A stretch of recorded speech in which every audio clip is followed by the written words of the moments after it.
조갑제 TV 시청자 여러분 안녕하십니까? 2025년 3월 7일 오후 5시 28분입니다.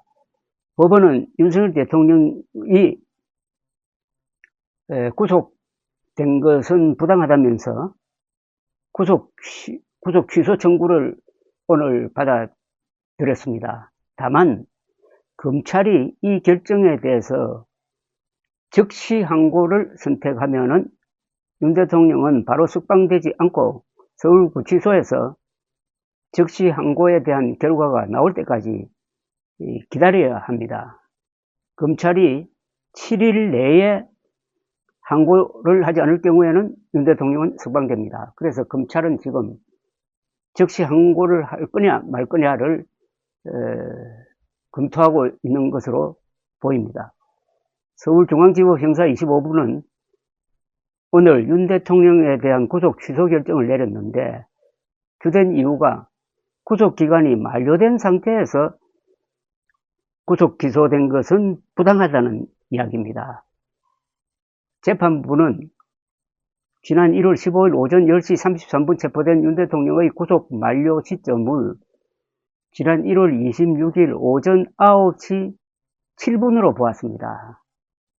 그러나 윤 대통령이 기소된 시점은 같은 날 오후 6시 52분으로서 법원은 구속기간이 9시간 45분 초과된 상태에서 기소됐다고 판단을 했습니다.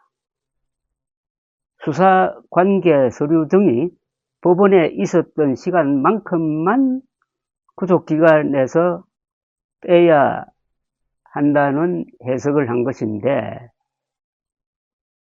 검찰은 그런 시간이 아니라 날 기준으로 해서 26일 구속 기소한 게 적법하다라고 항변을 해왔는데 법원은 윤석열 대통령 측 주장을 받아들였습니다. 그 이외에도 수사권이 있느냐, 공수처가 내란죄에 대한 수사권이 있느냐도 지금 쟁점이 되어 있으므로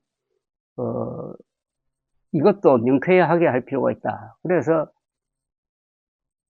불구속 재판을 받는 것이 맞다는 취지의 이유도 법원이 적시를 했습니다. 자, 이제 문제는 검찰로 갔습니다. 검찰이 적시 항고를 할 것이냐 말 거냐 하는 겁니다.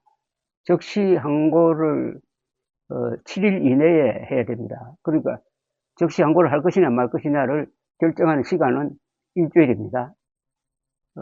많은 언론은 적시 항고 부분을 빼고 구속 취소 결정을 했으니까 오늘 중으로 윤석열 대통령이 관저로 돌아갈 것이라고 보도를 했지만은 검찰이 적시 항고 여부를 검토하고 있다는 것이 알려지면서 아직은 언제 석방이 될지는 알 수가 없습니다. 구속 만료 기간을 시간으로 결정하느냐 일수로 결정하느냐 하는 그 묘한 차이가 윤석열 대통령의 석방 또는 구속을 가르게 되었는데 일단은 지금 법원이 시간으로 결정해야 된다라는 기준을 설정을 했습니다. 여기에 대해서 검찰이 어떻게 나올지. 그러나 지금 시간, 일수 이 쟁점만 들여다본다면은 검찰이 아주 안이한 판단을 했다는 것은 분명합니다.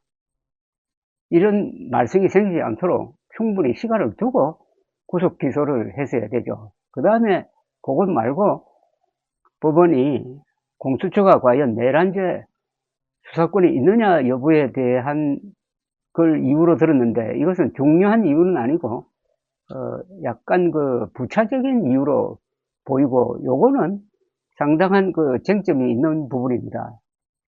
공수처는 내란죄 수사권이 없는 것으로 되어 있고 검찰도 없는 것으로 되어 있는데 지금까지 수사를 어떻게 했느냐 하면은 직권남용을 수사를 해서 그와 연관된 내란죄 수사를 할 수 있다.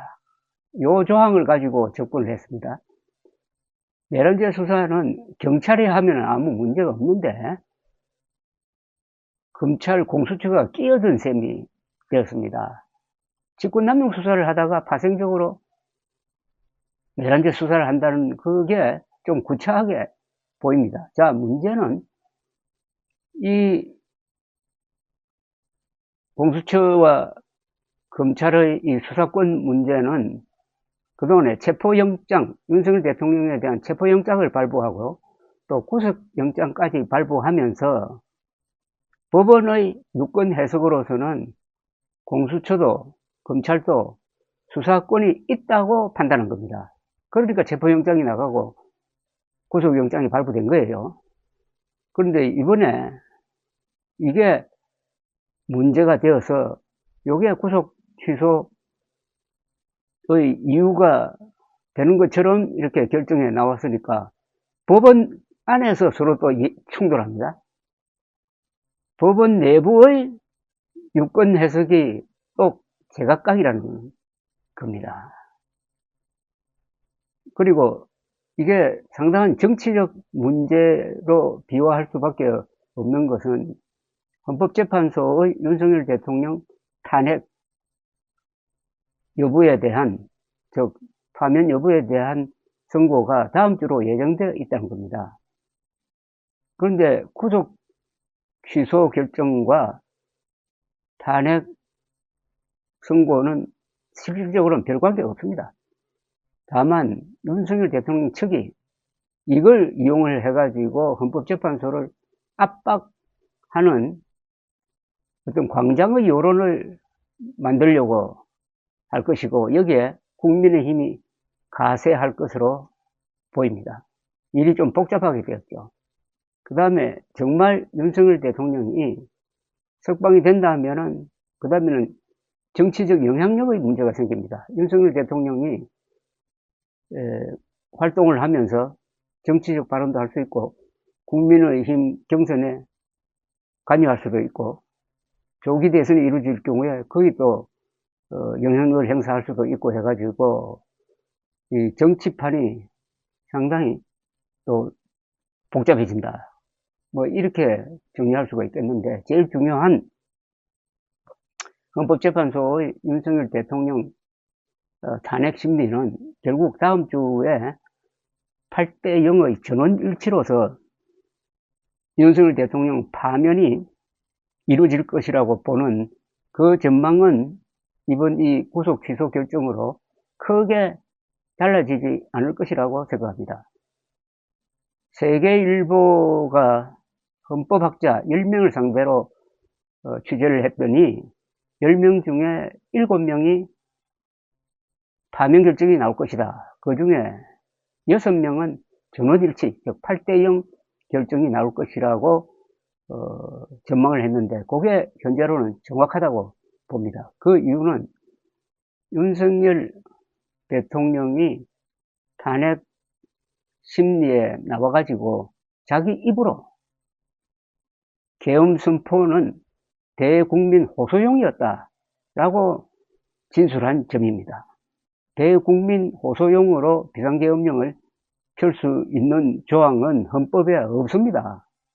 그러니까 윤석열 대통령이 탄핵을 면하는 유일한 방법은 헌법을 소급 개헌하는 겁니다. 소급해서 헌법을 개헌하는 겁니다. 물론 불가능하죠. 소급 입법도 불가능하고 소급 개헌을 해가지고 헌법 77조에다가 비상계엄령은 전시 및 사변 그리고 이에 준하는 비상사태 그리고 국민들에게 특별한 호소를 할 경우에 선포할 수 있다라는 그런 개헌을 하면은 몰라도 그게 안 되면은 파면을 면할 수 없다는 것이고, 또 두 번째는 중요한 점이 여러 개 있지만은 두 개만 말씀드린다면 국회와 선관위에 계엄군을 투입한 것은 헌법 77조 계엄 7조를 명백하게 위반한 것이다. 이 두 기관에 계엄령을 통해서 군대를 투입한 것은 대한민국 건국 이후 처음이다. 건국 이후 여러 번 비상계엄령 선포가 있었지만은 한 번도 국회 안으로 병력을 투입한 것은 없다. 이 두 개만 들어도 윤석열 대통령 파면은 이것은 이미 기정사실로 봐야 되고, 이것을 뒤집을 수 있는 어떤 비상사태도 일어나지 않고, 또 새로운 사실이 밝혀지지 않고, 그런 가운데 윤석열 대통령 구속 취소 결정이 나왔다고 해가지고 이것과 연관시켜서 상상의 나래를 펴는 것은 무리라고 생각합니다. 감사합니다.